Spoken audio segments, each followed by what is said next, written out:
Blockchain is a technology of the future, but what about using it for personal benefit now? What about if you want to get involved in buying and selling some Bitcoin now? What's the best way to do that?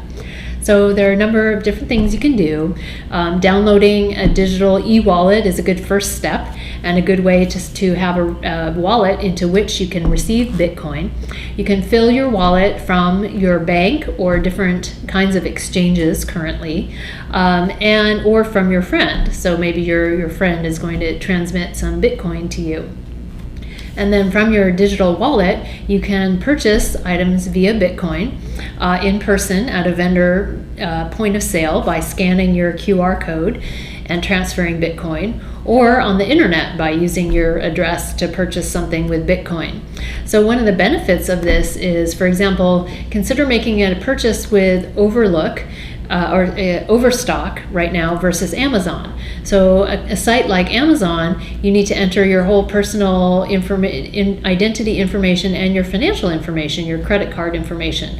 And that store has a big database of all customer financial data that they store and is a honeypot that can be attacked by hackers, as opposed to other sites like Overstock, which accept Bitcoin.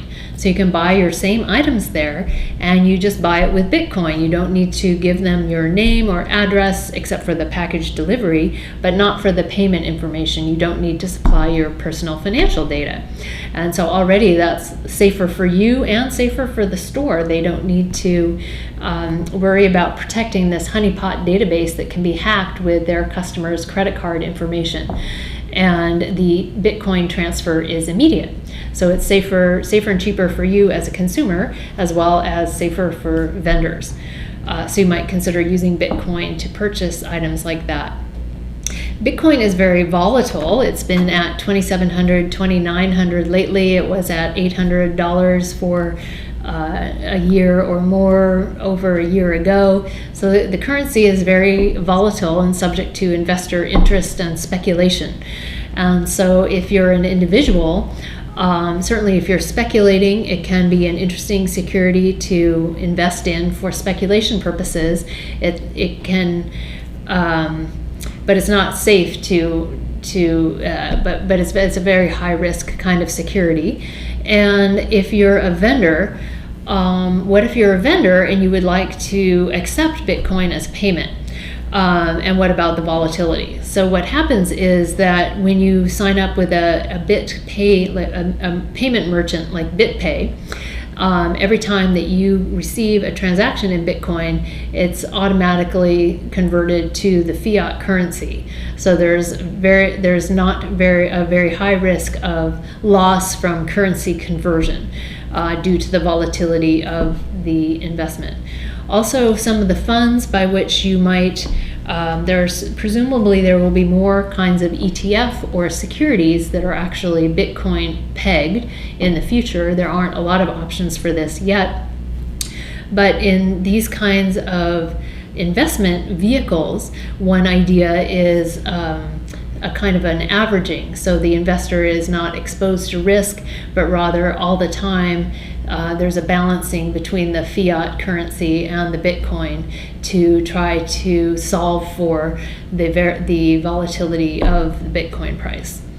Another possibility is investing your IRA in Bitcoin. There's a company that offers that as an option currently. And right now is a good time to explore and conduct a few transactions with Bitcoin, but certainly in most people's case, not time to invest a lot into it because it's a new vehicle and it's high risk. Also, the tax consequences are something to check based on whatever state and country you're in.